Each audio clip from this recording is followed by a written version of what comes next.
Aloha, Sylvan Bell coming back from Sacramento, California, June 16, 2016, 6:06 in the afternoon. Perfect day to talk about sales. And I want to talk to you about a form of sales sabotage that I see people fall for. And this is the sabotage. So for whatever reason, they go into a presentation and they look at the buyer and they're like in their mind, wherever it is in their head, they think like this person doesn't want to hear what I have to say. I'm going to speed up my sales process. Now I'm going to tell you a story. I was working with a sales guy a couple weeks ago. And he wasn't closing, and he's good at what he does. He's not excellent, but he's good. He's getting there. He's got the training wheels on. He's working on it. But his numbers tanked, so he was consistently at a closing rate, 40, 45%, some floating around in there. And all of a sudden, he dropped down to 20. So I sit down with him and go, hey, what's changed? Well, the last couple of buyers that I'm working with, I don't feel like they want to listen to what I have to say. So what did he do? This part of the presentation, this part of the presentation, this part of the presentation, he took them out. This part of the presentation, he took out. And so because he didn't make his information important, the person didn't have enough information for them to buy. So what did they do? They gave him an objection, like I want to think about it. So what did he do? He went to discount mode. Okay, this is a normal reaction. I got to tell you, after 6 years of writing with salespeople, this is a normal thing to have happen. I'm going to take a bunch of parts out of my process. I'm going to discount to make up for it. So just know that if you're pulling parts and pieces out of your presentation, it's costing you because you're having to make up for it in the form of money.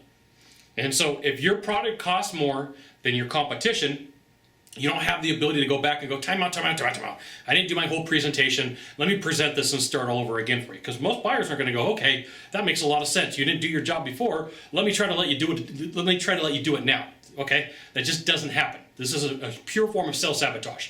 And it happens frequently.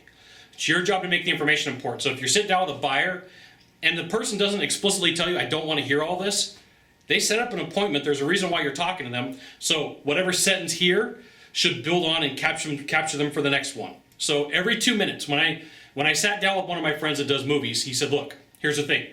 This job right here of this 2 minutes is to get you to watch the next 2 minutes in a movie or a TV show. This job of these 2 minutes are to get you to watch the next 2 minutes. Same thing happens in your sales presentation. These first 2 minutes are supposed to build up the anticipation of the next two, which are supposed to build up the anticipation of the next two. Right? That's your process. And if you start going, I don't want to give all this presentation, this person doesn't want to hear what I have to say, chances are very good. Right? Like we should put like a flags or like a warning, right? I'll probably do that. I'll put a big warning.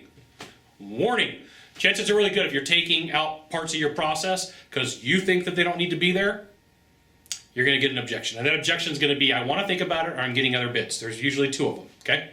So be careful with that. It is your job to make your information important. It's one of my favorite things to tell salespeople, right? It's your job to make your information important, just like it's my job to make my information important. And if you're taking out steps of your process, it's costing you a ton of money. A lot.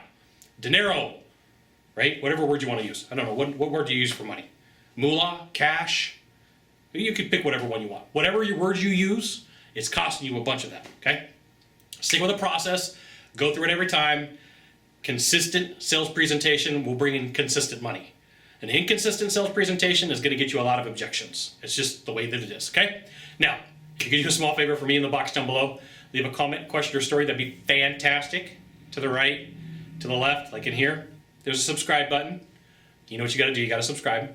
And then, one more thing. You can send it out to all your friends via StumbleUpon, Facebook, Twitter, Google+. Why not even LinkedIn? Sylvan Bell. We'll see you soon. Thanks for watching. Aloha.